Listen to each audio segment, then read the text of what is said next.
শেষ হয়ে গেলে হরে হয় খাবো খাবো খাবো আসি আমাকেও খাওয়াবে আমাদের অনেকবার খাওয়াইতে এই করছে আমরা এখন খাই না আমার টিকিটটা তখন আমি গরিব মানুষে দিয়ে দিই আমার ভাই না ডেলি খালি নাটক করতে নেই না আমি ভাই খাই আপনি কি বলদ করবেন? আমি তো খাইছি তাহলে আমরা খাবে গেল আল্লাহ বলে আপনি বলদ আমার কাছে সবচেয়ে এরকম থাকে এই যে আপনার কাছে আমি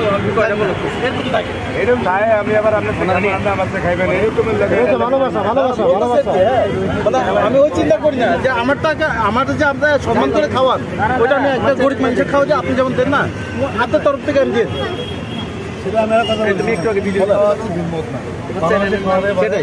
আমি আসলে তারপরে ভালোবেসে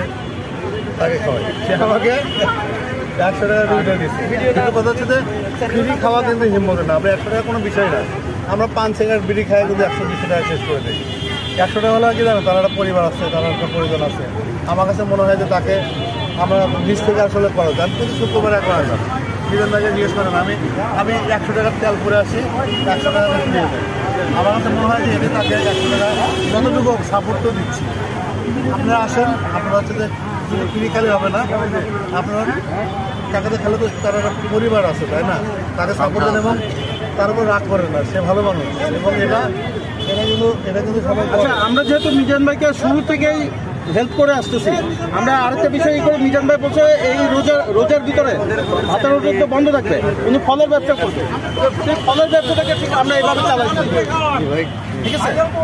মাইক্রোফোন